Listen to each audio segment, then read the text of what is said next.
Multifamily Mindset Podcast. Think bigger. Welcome to this episode of the Multifamily Mindset Podcast. It is me, your host, Jackson Campbell, joined back again, not back again. I guess this is my second episode as the host with Melissa Elizondo. Melissa, how are you today? Thank you for joining us. I'm good. Thank you for having me. Yeah, I'm super excited to chat with you and have all the listeners learn about you and who you are. I'm excited to dive into your story. Before we do, quickly, please don't forget to rate, review, subscribe, share the episode. Definitely to support Melissa, right? The whole reason why we shifted the podcast to this reason was to help everybody grow, not just us, but to help everybody grow and our lists and the people that we have on and our guests as well. So for the Multifamily Mindset's sake and for Melissa's sake, we definitely invite you to share this episode to your friends and family for sure. It's gonna be a good one, and you guys are gonna learn a lot of cool things about Melissa. Melissa, let's dive in here. The first question, just to kick it off the bat, tell us about your joining of the Multifamily Mindset, this network and this community. Talk us through that. So I joined in January of 2021. In fact, Okay. the weekend that I was supposed to do my fast track is when the freeze happened here in Texas and we got shut down. And it was super scary because we were in Austin and the roads were icing over. So we went to one property and didn't get to see the rest. But so I've been in since then. And it's So been you just hit like 3 years. Like you're one of the oldest and longest members within the Multifamily Mindset. It's incredible. Yeah. So it just hit 3 years. That's awesome. Sorry, go ahead. Yeah, I just realized that too. I looked down at the calendar. I can't believe it's been 3 years. It's wild. That's Yeah. wild. Yeah. Goes by so fast. So so I got into the network then, and I've been in since.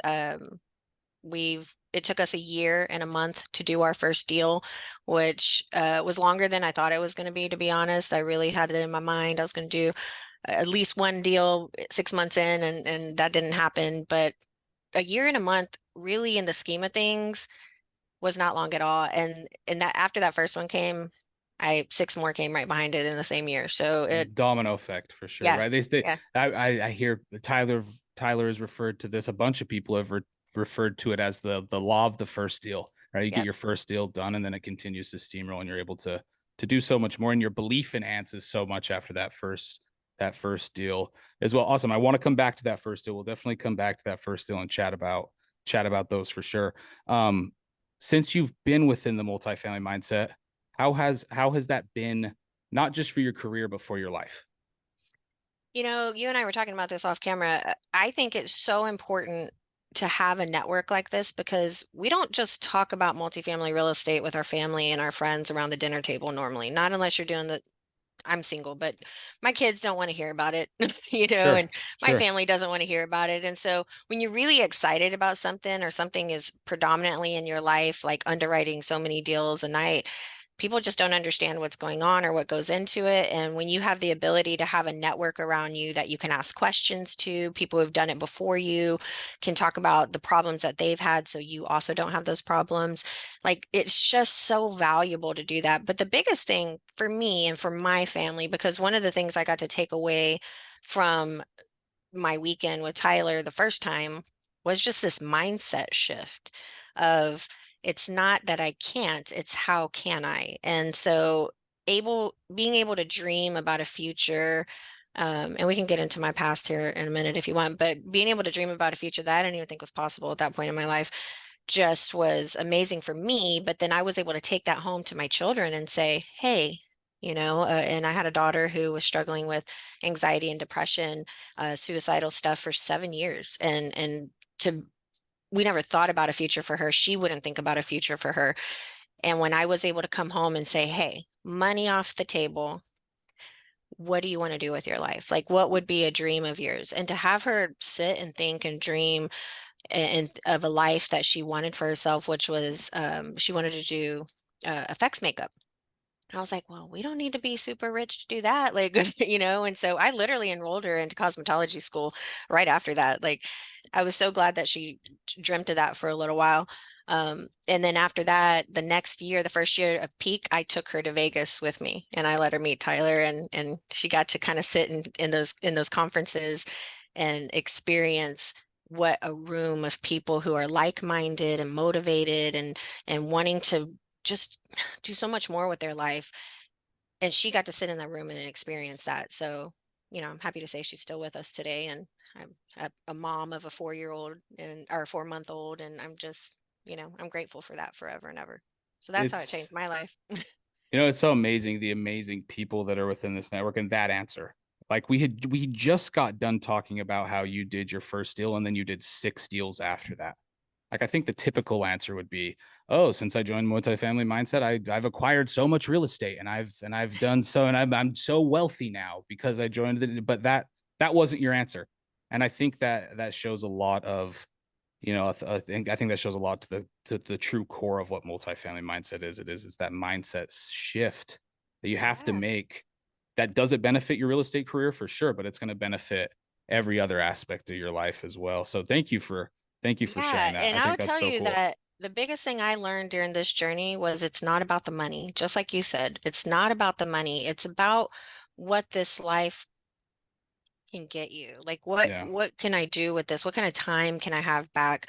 What are the things that I miss that I don't have to miss anymore? Where could I go because a friend of mine somewhere needs me, or some ministry that I want to be a part of, whatever. I no longer have to ask permission or time off or anything to go do that. I just go do it, Yeah. Yeah. and there's just some freedom in that. That's what real freedom is, I think.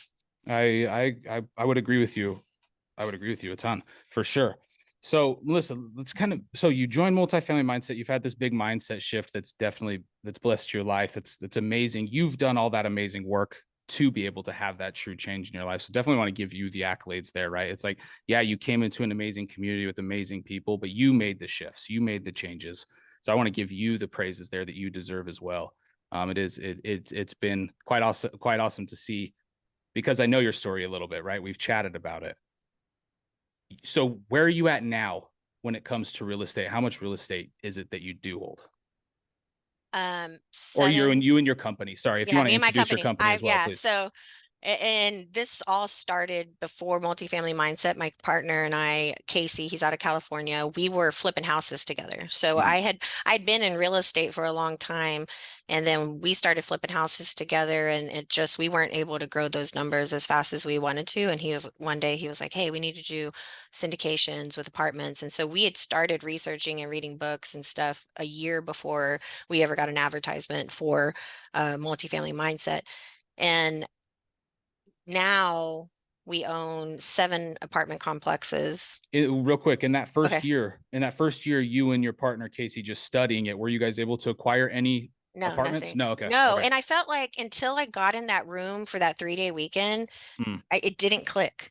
Okay. So all the things I'd been reading and studying, I kind of understood it. And I probably had a leg up because I spent 12 years as a property manager in real estate prior to this. And so I understood the parallels, but it didn't click until, I guess I'm just that kind of learner. I just needed to sit in the room and ask questions. But what was fun about that 3-day weekend was I knew a lot of the answers. And so I ended up attracting a lot of people to come talk to me at lunch and at breaks because I had been in title, I had done real estate and knew a lot of the legalities of the property management. And so Tyler and I were able to kind of tell stories during that 3-day weekend. Yeah. And mine were based on single family residential, where his was based on apartments. And so it was just really, yeah. So what was the question? I forgot already. No, you answered it. That Yeah. was perfect. And Yeah. I think it's so interesting and important to notice and recognize too, Melissa. You had a ton of experience in property management and title. You done other things in real estate that has given you 12 years. You said that's a lot of experience doing stuff in any field, Yeah. right?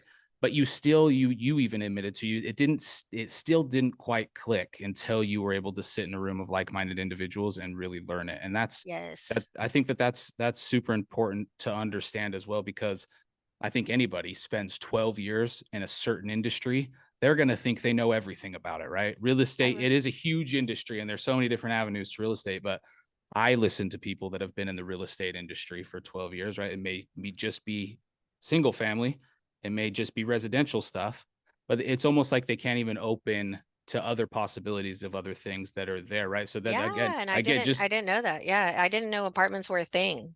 Right. at all. Yeah. And Right. so, and I started researching that with Casey back in 2020. And and how we got involved in multifamily mindset is a friend of mine, David Gibson, who also is part of the network. He ended up getting an advertisement for the free half day thing. And then you get, then you go to the 3-day weekend. And so he said, hey, I'm going to go to this thing. You should go to. And David's independently wealthy, already owns an apartment complex here in New Braunfels, where I live in Texas. And he goes to this he's the first one to sign up for everything. He's like signing up for coaching and all this. And I'm sitting in the room. And let me just give you a little backstory for those who haven't heard my backstory is yes, I was a property manager and owned real estate, my property management company, and mostly worked with investors, especially out of California, for 12 years. I ended up buying a friend of mine's company, my very first broker back before I owned my own company. He was 84. He was like a grandfather to my children. He was dying of cancer. He had a lot of employee theft going on in his company, and he just could not keep an eye on it. And I knew that, and I ended up just going to lunch with him one day and say, "Hey, let me just buy your company."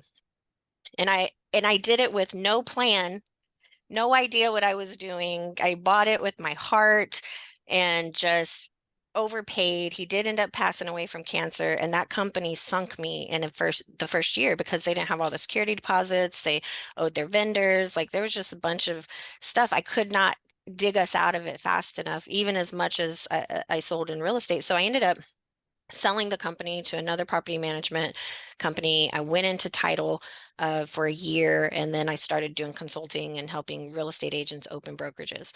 And so I've always kept my pulse on this real estate market, but I didn't understand that there was something other than fix and flip or buying a quadplex for an individual who was going to invest in real estate. And so David ends up going to this 3-day thing. I'm hearing about, we're going to do this with apartments. And I'm like, what? This is crazy, And so I took my uncle, who was an accountant. He was also on our team for the first couple years. And he's in a multi-billion-dollar business doing accounting, like billion with a B. And so the guy does accounting like you would not believe. And he ends up going to this 3-day class with me, and I'm not going to sign up for coaching like I want to. I raise my hand that I want to, and he leans over and says, how are you going to pay for it? Well, I ended up, because I did not have money at that time. When I closed down my brokerage, I ended up having to file for bankruptcy. I lost my house, I lost my car. And this is 7 years later. I'm sitting in this 3-day class wondering how I'm going to pay for coaching. And my uncle's like, why are you raising your hand? I was like, I don't know. And so we go out, we talk to Jake Dean, and Jake is like talking to my uncle. And I was like, listen, you convince him, because he's going to be the hardest sell. Like, no, like if he says no, I will say no, because we had a conversation about it. I learned my lesson with the first business. I will concede to your advice on this one. If you're not convinced, cool.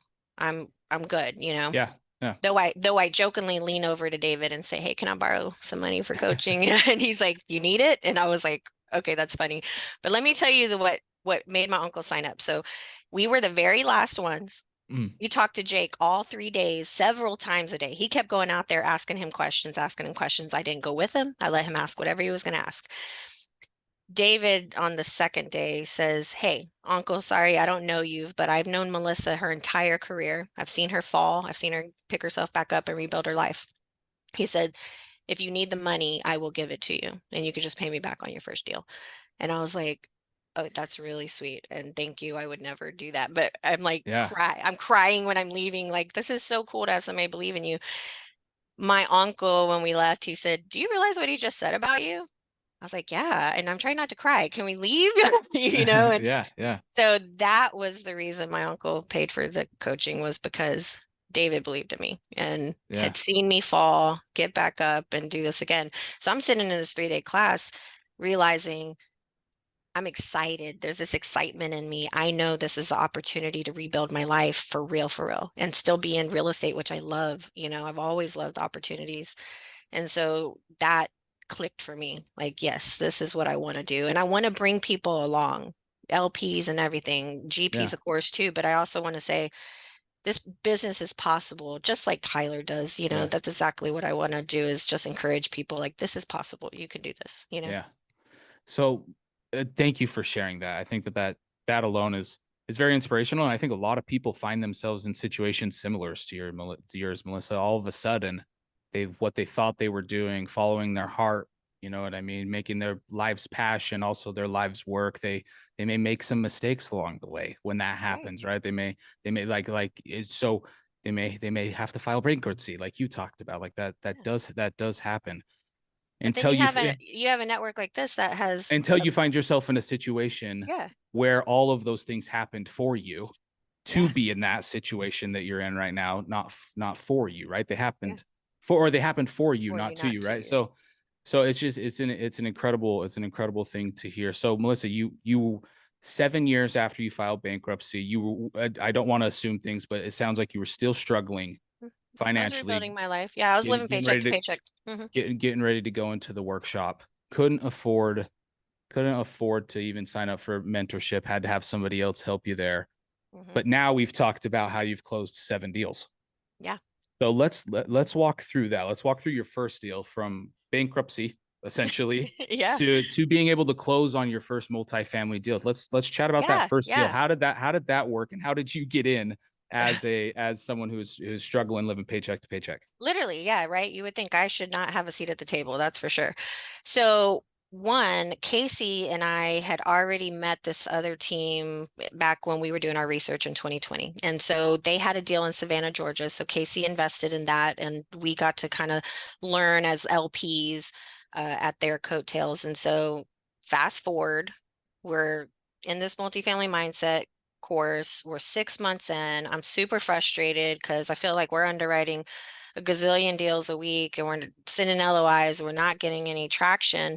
And I ended up talking to Amanda Dearborn, and she's telling me that we're not underwriting enough deals, which is Mhm. not what you want to hear when you feel like you're giving your all. But she was right, because it takes about 100 deals to underwrite before you even submit an LOI. And so it's really about getting there as fast as you can. And so she's like, hey, you need to kick it up. Well, fast forward a few months after that, we still didn't have our first deal.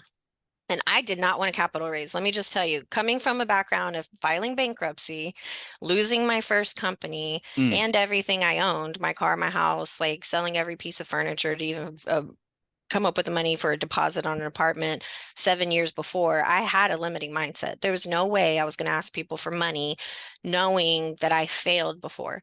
And so I had a few people who had just naturally come out saying, hey, I saw you're doing this multifamily thing. If you ever get a deal, let me know. So in my mind and in Casey's mind, we had about 12 people who would for sure, that's what we thought in our mind, for sure is going to invest in any deal that we do, right? right. So we end up, I was a guest on another podcast, and they're like, hey, you should go raise capital for somebody else's deal just to get some experience and get on a team and learn from them. And I was like, okay, so we called up that team we were LPs on, and we had a deal in Savannah, Georgia. They had just went full cycle on it. They were going to do a deal in Augusta, Georgia. They're like, yeah, you're early enough. We can get in. How much do you think you can bring to the table? And we're like, in our mind, we thought 1 million. So we thought we'd be safe and save 500,000. And they said, okay, the minimum to earn GP on this deal is 250. We're like, cool. So We got this. we got We this. got this. We can do We got this. 12 Yeah. whole people that Still, said they would do a deal with us. still infirm. Yeah. Yeah, yeah. So confident and just like, yeah, we could do that. We were so cocky. It was so funny. So we end up calling all 12 people, and two of them end up investing with us, each of them 100,000. Well, we're not making that 250 number, so Casey ends up putting 50 of his own money into the deal so we can earn GP, and that's how we got GP on that first deal. So then we're like, yay! And it was 1st of February of 2022. So that was when we closed on that deal.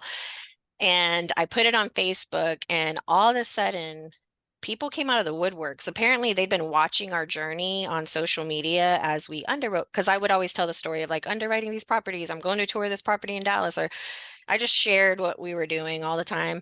And so all of a sudden, these other potential investors like, oh, I've been watching your journey. That's so cool. Like, keep me posted. I'm interesting. Let's go to coffee. Let's go to lunch. Let's have a Zoom meeting.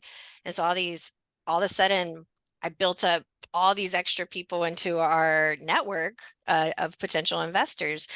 Well, then I end up getting another person in MFM called and said, hey, we have another deal. Would you like to get in on that one? So we got in on that one. That was our second one.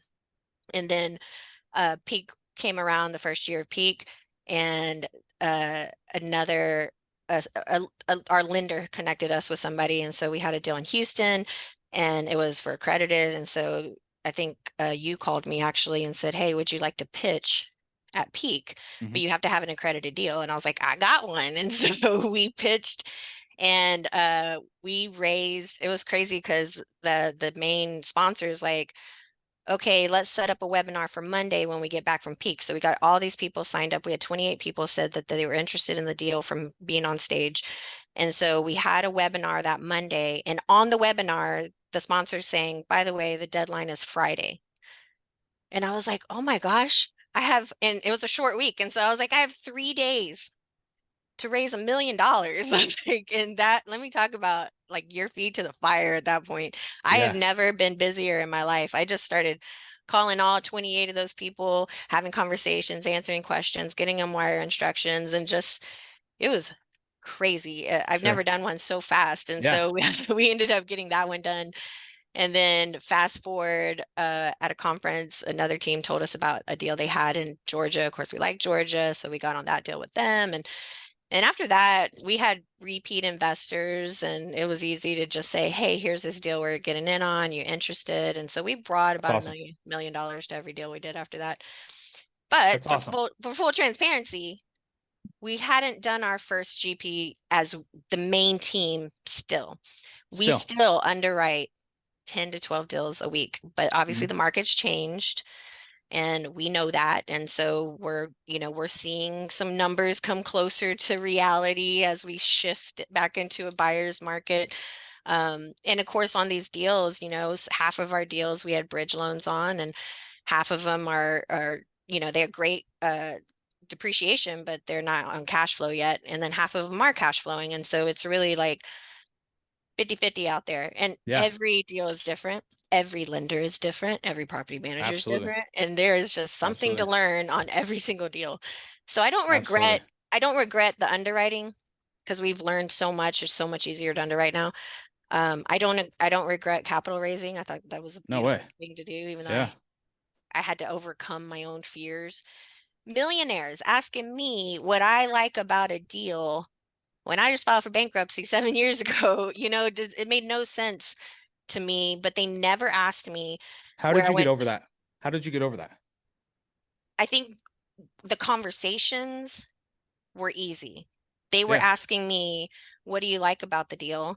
And I would tell them what I didn't like about the deal first. I'd say, listen, this one's in Houston. Houston has hurricanes, but listen, this is not in a flood zone. This property is never flooded, and we have insurance. So I'm okay with it, but that's something I just don't love about this property. Sure. But what I do love about it is blah, blah, blah, blah, blah. And we Yeah. would just have these honest conversations. I never put on airs. I never acted like I didn't know anything I didn't. And if I didn't know the answer, I'd say, you know what? I don't know that, but let me call the sponsor real quick and see if I can get them on the phone. And most of the time I could just do a three-way and would answer a Mm. quick question and move on. But they never asked me what I drove, where I lived, where I went to college, how much money Right. I had in the bank, how much money I had of my own money in the deal. Mm-hmm. Those questions never came up. Yeah. And they started following me even on social media. So we were Yeah. having these relationships. They see who I am, It's interesting how we disqualify ourselves as an excuse not to take action, because that's really what it sounds like, right? It was like, oh, I'm not qualified, even though it's because it scares you is why you weren't taking action. But we like to create these things that dequalify us to do these things that we're just as qualified to do as anybody else, right? Yeah. Especially when it comes down to like actually what that phone call was about. It was about an investment opportunity. It wasn't about Melissa's past, what Past. she's done in her life. Like that's not what it was about at all, right? So it's I love that you shared that, and I love how you shared that, right? It's just about getting out there and doing the phone call and realizing that all these limiting beliefs, all these things that you've made up about yourself, they're just not even true, and they're not even important. Yeah, and I So think that is the number one conversation I have with new students into MFM. Every time I meet with them or go to a 3-day conference and speak about my experience, they'll ask me questions, and they were like, how do you ask people for money? Well, I'm not asking them for money for myself. right, I am right. presenting an investment Mm, opportunity, just like you said, and they like it or they don't. And every investor is different. Some want cash flow, some want tax, deferment. They're all different appetites. all I'm doing is presenting black and white facts. Here Mhm. you go. Here's Yeah. what you need to know about it. Here's the projections. Here's what we're going to do for the value add. Here's how we're being super conservative. And they decide. And I have no Yeah. emotion about it. That is the other thing, is I don't care if they invest or not. I truly don't. It really is here's an opportunity. If it's not for you, cool. And I've had people turn me down and call me 2 weeks later and ask if it was still open No, and then absolutely. invest.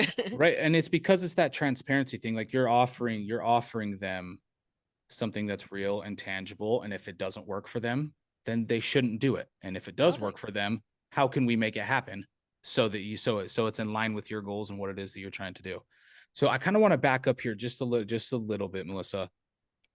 That first GP deal you got. I was taking a few notes. So there was four main things that popped out to me Okay. when you talked about getting your first GP deal. The very first two things that you mentioned right off the bat was your partner Mm-hmm. and networking. Those were the very first two things that you mentioned right off the bat. Was my partner and we had done some networking, and my partner knew some people, and we knew that. So it was like networking and your partnership was the very first thing that popped out. Mm-hmm. But In then fact, that networking was so important to me after that second deal that we did, that we made it a goal to go to an event every quarter at I least. love it. Yeah. So those were the first two things I noticed. But even as you were telling your story, you said that wasn't enough. That still wasn't doing it until you really got a hold of Amanda, and Amanda pushed your buttons a little bit to underwrite more deals, do some more.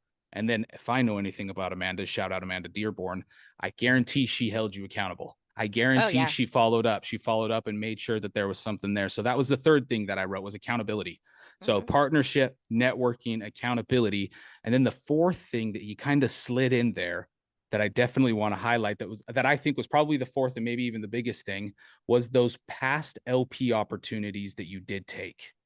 Right. So yeah, Yes. Yeah. those past LP opportunities that you did take, where you weren't necessarily a GP Yeah. on a deal, but you were helping other GPs with deals. So Yep. you may have got a little bit of a lesser position on those deals, but it's because of those lesser positions that you were able to ultimately get this GP position. And correct me if I'm wrong on any of that. No, that's correct. And the other thing is, because of those LP positions and having now talked to those people, been on those teams, been a part of those properties the last few years, like I have great relationships with a bunch of different sponsors, a bunch of different lenders, property managers, asset managers. And so as we are underwriting deals still and submitting LOIs and pitching them, I literally am just texting sponsors that are my friends now saying, hey, I got a deal, and wherever, are you interested? Let me send it over to you. Then we can hop on a call and talk about it. And they answer my call.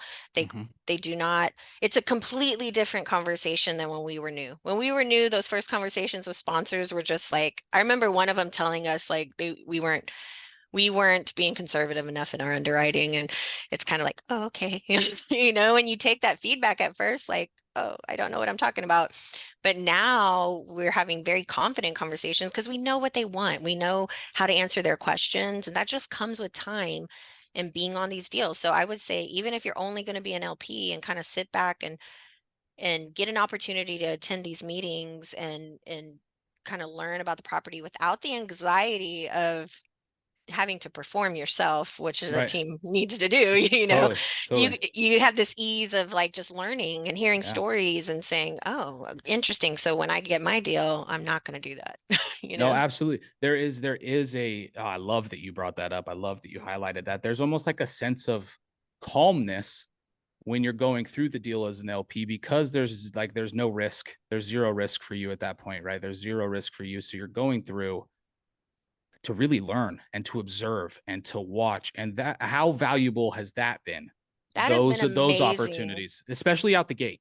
Yeah, and let me tell you, I was just a fly on the wall for the most Mm, part. Like this deal in Augusta, Georgia, it was a year before I finally chimed in and said, hey, so are we on social media? Like, what are we doing? Because, I've been doing marketing for the last 8 years. And so I'm like, hey, like, can I suggest this? You know, and they're like, you know what, let's have another phone call. And all of a sudden I'm helping, start social media pages, run Google ads outside of the apartments.com stuff, just like helping bring tenants a different channel. And I now get to serve in a way that I just was fly on the wall listening like to updates with nothing to say for a year, you know? And yeah, it's amazing. And building those relationships. And Mhm. Melissa is someone that's kind of been in a very similar seat that you've been. I know that that's recognized. You know what I mean? I know that that's recognized, you showing up to those meetings, even if you are a fly on the wall, taking notes, being there, listening, understanding. And then when you do have something of value, not being afraid to speak it up, not being afraid to speak it up and add to the conversation rather than just take from the conversation. So I love that. And I love your perspective of, yeah, you probably didn't make that much money on those LP deals, but the experience that you gained is probably, I don't want to speak for you, but just as valuable as the ones that you did make some money on. Yeah. Well, I will tell you the cash depreciation was really kind to me as an entrepreneur. Like I It's finally also very got true. I got Yeah, money back for the that's first awesome. time. I've been paying taxes forever. And I was like, what? I'm getting money back? Like that's weird. That's hilarious. That's Yeah. amazing. No, that's Yeah. awesome. So there is, I mean, even when you don't expect the financial gain, there is one there because it's real estate, and that's just how real estate does. It keeps blessing you for sure. For Yeah, sure. That's totally. awesome. We That's always awesome. said with real estate, there's no ceiling. Yeah. There's also no floor, but there's no ceiling. That's that's a good way to look at it. That's Yeah. hilarious. Yeah.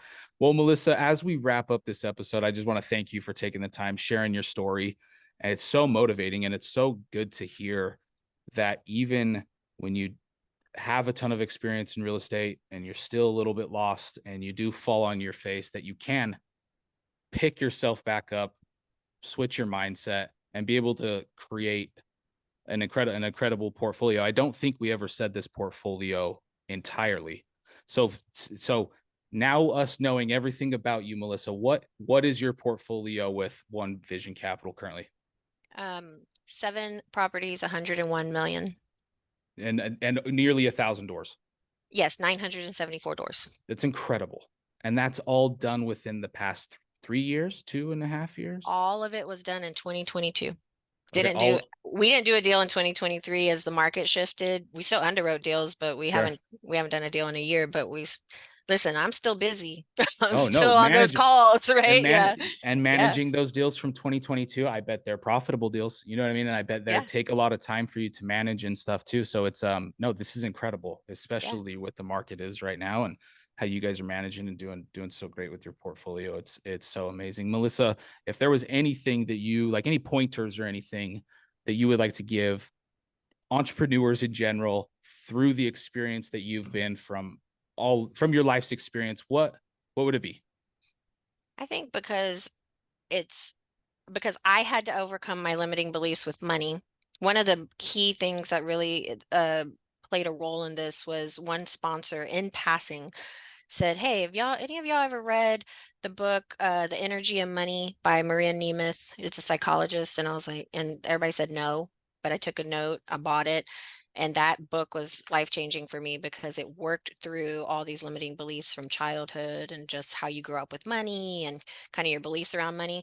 And I think that, and having to physically just have those calls with those potential investors and realize it's not about you. I think for me, that was the biggest hurdle that I overcame. So I would give that tip is fix your mindset around money, because if you feel that you don't deserve it or you're not worthy or you don't deserve a seat at the table, you're going to act accordingly. And so that really needs to be fixed as soon as possible. So take the steps to work through it, either not just mindset, I got counseling for a year just to help, and it really It's did. incredible. No, Yeah. it's incredible. No, I big proponent of counseling and therapy if that's what you need to get through those things. That's incredible. Mention that book one more time. I love that that's how you ended that, Melissa. That touched me because it's so true.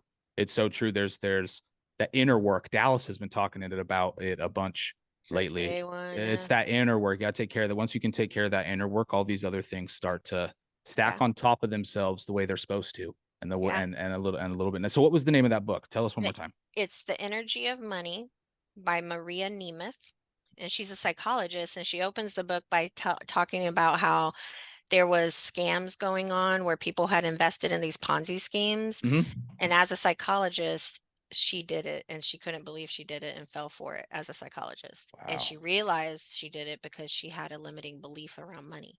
And so she gets into that, but then she works through you end up working through these exercises and asking hard questions like, how did you grow up with money? Were bills talked about, or did you earn an allowance? Did you ever have to save? Like, and it took me a while to get through the book because it's hard work to sit and ask these questions. But then she has you dream about the future and eventually do a vision board, which you can't see it, but I have that same vision board I did back I 2 love years that. ago is still on the wall, and it says 74 million in assets. So I think I reached that already. Time to update. Yeah, Time to yeah. update. I need to put a 2 in front of that or There you something. go. Yeah. There you go. Melissa, thank you so much for being on with us today. And just another resource for those listening is a book called Killing Sacred Cows. It's Oh. about that limiting belief and that mindset struggle around money as well. It's a very good book. Melissa, thank you so much for being on with us today. So grateful to talk with you and chat with you and have everybody hear your story a little bit more. And I learned a ton from you today. So thank you so much for being on. If you want to connect with Melissa, how can people connect with you? I'm on every social media platform as the real Melissa Elizondo, REAL. Melissa Elizondo. Okay. I'm on TikTok, Instagram, Facebook, and LinkedIn. I don't do Twitter. Okay, awesome. And you're fairly active too. Your I'm content very is active. yeah, your content is very good as well. It's very educational, very, very great. So definitely give Melissa a follow, connect with her. She's incredible. If you need that, I want to just, if you're new in the network, you'll see Melissa around. She is one of there's a handful of individuals that have been grandfathered in for lifetime within the multifamily mindset. And she is one of those individuals just purely from the value that she's added. There's nothing more that we could ask for Melissa rather than just her presence and being in the network. So we're very grateful for her. She's incredible. But Melissa, thank you again so much for your time. Thank you Connect for with having her. me. Yes, of course. Thanks everybody for listening. Have a great rest of your day. Take care. Multifamily Mindset Podcast. Think